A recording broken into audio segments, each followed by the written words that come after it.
Ashura kuni ro'zasining fazli. An Aisha radhiyallohu anha qalat: كان يوم عاشوراء تصومه قريش في الجاهلية، وكان رسول الله صلى الله عليه وسلم يصومه، فلما قدم المدينة صامه وأمر بصيامه، فلما فرض رمضان ترك يوم عاشوراء، فمن شاء صامه ومن شاء تركه. رواه الأربعة. Aisha radhiyallohu anhodan rivoyat qilinadi. Quraysh johiliyat davrida Ashura kuni ro'zasini tutar edi. Rasululloh sallallohu alayhi vasallam ham johiliyat davrida uning ro'zasini tutar edilar. Madinaga kelganlarida ham uning ro'zasini tutdilar va tutishga amr qildilar.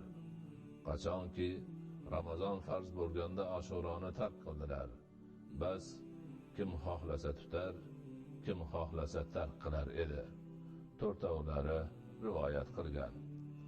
Ushbu rivoyatda Oysha onamiz radhiyallohu anha Ashura kuni ro'zasi tarixiga oid ma'lumotlarni keltirmoqdalar. Quraysh mushriklari ham islomdan oldingi johiliyat davrida Ashura kuni ro'zasini tutar ekanlar.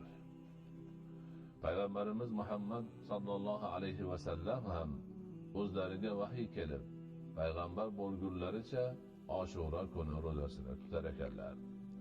U zot sallallohu alayhi vasallam hijrat qilib Madina Munawvaraga kelganlaridan keyin ham bir yil Ashura ro'zasini tutganlar. Keyin esa hijratning 2-yilida Ramazon ro'zasi farz bo'lib, o'sha ro'zani tutganlar, Ashura ro'zasini tark qilganlar. Odamlardan xohlaganlari Ashura ro'zasini tutganlar, xohlaganlari tutmaydigan bo'lganlar. Shu yerga kelib Oysha onamiz rivoyatlari tamom bo'ladi.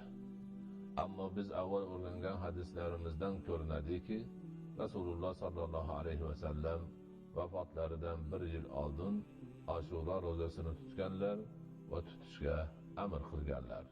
Shundoq qilib, bu kunning ro'zasi sunnati muakkada bo'lib qolgan. Ali ibn Abbas radhiyallohu anhu qala: قدم النبي صلى الله عليه وسلم المدينة فرأى اليهود تصوم يوم عاشوراء، فقال: ما هذا؟ قالوا: هذا يوم صالح، هذا يوم نجى الله بني إسرائيل من عدوهم فصامه موسى. قال: فأنا أحق بموسى منكم، فصامه وأمر بصيامه. رواه الثلاثة. Ibn Abbas radhiyallohu anhudan rivoyat qilinadi. Nabiy sallallohu alayhi vasallam Madinaga kelib, Yahudiylar Ashura kuni ro'zasini tutayotganlarini ko'rdilar va bu nima dedilar. Bu solih kundir. Bu kun Alloh Bani Isroilni dushmanidan qutqargan kun. O'shanda Musa uning ro'zasini tutgan deyishdi. U zot sallallohu alayhi vasallam: "Men sizlardan ko'ra Musoga haqliroqman" dedilar va uning ro'zasini tutdilar, tutishga amr qildilar. Uchovlari rivoyat qilgan. Ushbu rivoyatdan musulmonlar Alloh yuborgan oldingi payg'ambarlarga ularga ergashishni da'vo qilayotganlardan ko'ra haqliroq ekanliklarini ko'ramiz. Shu bilan birga Ashura kuni ulug' kunligi. U kunda Alloh taolo Musa alayhissalom boshliq Bani Isroilga o'z dushmanidan najot berganini bilib olamiz. Shuning uchun ham Musa alayhissalomga ittiboan, ya'ni ergashib, u kunning ro'zasini tutish shariatimizga kiritilgan. Qolaversa, bu ish payg'ambarimiz sollallohu alayhi vasallam o'zlari qilgan ish, siz bilan bizlarga amr qilingan ish. Shuning uchun har yili Muharram oyining 9 va 10 kunlari ro'zasini tutmoqimiz lozim. An Abi Musa radhiyallohu anhu qala: كان أهل خيبر يصومون يوم عاشوراء يتخذونه عيدا ويلبسون نساءهم فيه حليهم وشارتهم، فقال رسول الله صلى الله عليه وسلم: فصوموه أنتم. رواه الشيخان. Abu Musa roziyallohu anhudan rivoyat qilinadi. Xaybar ahli Ashura kunining ro'zasini tutar, uni eid qilib, ayollariga o'sha kuni taqinchoqlarini taqtirar, yasantirishar edilar. Bas Rasululloh sallallohu alayhi vasallam siz u kuni ro'za tutinglar dedilar. Ikki shayx rivoyat qilgan. Xaybar Madina-i Munavvaraga yaqin joy bo'lib, u yerda yahudiylar istiqomat qilar edilar. Mazkur Xaybar yahudiylari Ashura kuni ro'za tutib bayram qilishlari, u kunning ulug' kun ekanidan ular payg'ambar Musa alayhissalomni ulug'lab ro'za tutganlar. Bu hadisdan esa bu kuni ro'za tutibgina qolmay, eid ham qilishlari, ayollari yasanib, taqinchoqlarini taqib yurishlarini ko'rmoqdamiz. Musulmonlar Musa alayhissalomga yahudiylardan ko'ra haqliroq bo'lganlaridan u zot qilgan ishga, Ashura ro'zasini tutishga amr qilindilar. Shuning uchun payg'ambarimiz ko'rsatmalariga amal qilib, u kunning ro'zasini tutmoqlari lozim.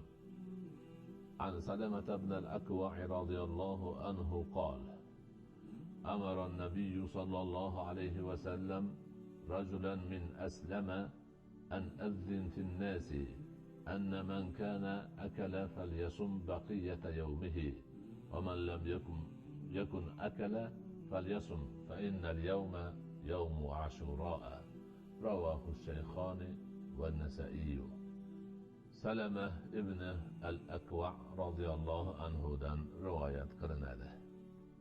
نبي صلى الله عليه وسلم أسلم دان بركشيغا odamlar ichida kim biror narsa yegan bo'lsa ham kunning qolganida ro'za tutsin. Kim yemagan bo'lsa, u ham ro'za tutsin. Chunki bugun Ashura kuni deb jar chaqirishga amr qildilar. Ikki shayx va Nasa'iy rivoyat qilgan. Aslam arab qabilalaridan birining nomi. Avvalgi o'rgangan rivoyatlarimizdan ma'lumki, payg'ambarimiz sollallohu alayhi va sallam Ashura ro'zasini yahudiylar nima uchun tutishlarini bilib, u ro'zani musulmonlar tutishga haqliroq ekanlariga aynan Ashura kuni qaror qilganlar. Ko'rinishdan bu ish ertalab sodir bo'lgan. Shuning uchun Aslam qabilasidan bo'lgan kishiga jar chaqirishga amr qilganlar. Ashura kuni nonushta qilib olganlar, o'sha kunning hurmatidan kunduzning qolgan qismida biror narsa yeb ichmasliklariga amr qilingan. Ertalabdan biror narsa yeb ichmaganlar esa ro'zani niyat qilib olishlariga buyruq bo'lgan. Bu ish ham Ashura ro'zasini tutmoq ahamiyatli ekanini ko'rsatadi. An Rubayy bint al-Mu'awwiz radhiyallohu anha qalat: Arsala Rasululloh sallallohu alayhi va sallam غداة عاشوراء إلى قرى الأنصار التي حول المدينة من كان أصبح صائما فليتم صومه ومن كان أصبح مفطرا فليتم بقية يومه فكنا بعد ذلك نصومه ونصوم صبياننا الصغار منهم إن شاء الله ونذهب إلى المسجد فنجعل لهم اللعبة من الإهن فإذا بكى أحدهم على الطعام أعطيناها إياه عند الإفطار. الربيع بنت معوذ رضي الله عنها دان رواية قرنها. رسول الله صلى الله عليه وسلم Ashura kuni ertalab ansorilarning Madina atrofidagi qishloqlariga odam yuborib, kim ertalabdan ro'za niyat qilgan bo'lsa, ro'zasini oxiriga yetkazsin. Kim ertalabdan og'zi ochiq bo'lgan bo'lsa, kunning qolganida taom yemasin deb aytdilar. Bas shundan so'ng u kunning ro'zasini tutadigan yosh bolalarimizga ham inshaalloh ro'za tutkazadigan bo'ldik. Masjidga borib ularga jundan o'yinchoq qilib berar edik. Agar ulardan birortasi taom so'rab yig'lasa, iftorgacha unga haligi o'yinchoqlarni berar edik. Bu rivoyatda oldingi rivoyatdagi ma'noga bir necha qo'shimchalar qo'shilmoqda. Birinchi, Ashura kuni ro'za tutish taom yeb olganlar ham kunduzning qolgan qismida yemay ichmay turishlarini e'lon qiluvchi jarchi o'sha kuni ertalab yuborilgan. Ikkinchi, jarchi Madina atrofidagi ansoriylarning qishloqlarida ham jar solgan. Uchinchi, o'sha kundan boshlab Ashura ro'zasini tutish odatga aylangan, ya'ni shariatga kiritilgan. To'rtinchi, sahobai ikromlar Ashura ro'zasini kichkina bolalariga ham tuttirganlar. Beshinchi, kichkina bolalarni masjidga olib borilgan. Oltinchi, kichkina bolalarga o'yinchoq qilib berilgan. Yettinchi, ro'zadan qorni ochib yig'lagan bolalarga ovutish uchun o'yinchoq berilgan. Bundan biz ham o'rnak olmoqimiz kerak. وقال ابن عباس رضي الله عنه ما رأيت رسول الله صلى الله عليه وسلم يتحرى صيام يوم فضله على غيره إلا هذا اليوم يوم عاشوراء وهذا الشهر شهر رمضان رواهما الشيخان. Ibn Abbas radıyallahu anhudan rivayet qilinadi. Rasululloh sallallohu alayhi va sallamning ushbu kun Ashura kuni ro'zasini boshqasidan afzal ko'rib, sog'inib va ushbu oy Ramazon oyi ro'zasini istab sog'inganidek boshqa kun va oy ro'zasini istaganlarini ko'rmadim deganlar. Ikki rivoyatni ikki shayx rivoyat qilgan. Ya'ni payg'ambarimiz sollallohu alayhi va sallam qachon Ashura kuni kelar ekan, ro'zasini tutsam deb intiq bo'lib turar ekanlar. Boshqa biror kunni ro'zasini tutish uchun bunchalik intizor bo'lib kutmas ekanlar. Shuningdek, Ramazon oyini ham qachon kelar ekan, ro'zasini tutsam deb intiq bo'lib kutar ekanlar. Boshqa biror oyning ro'zasini tutish uchun bunchalik intizor bo'lib kutmas ekanlar. U kishining ummatlari bo'lmish bizlar ham shundoq bo'lishimiz lozim. An Abi Qatada radhiyallohu anhu anna an-nabiy sallallohu alayhi va sallam قال صيام يوم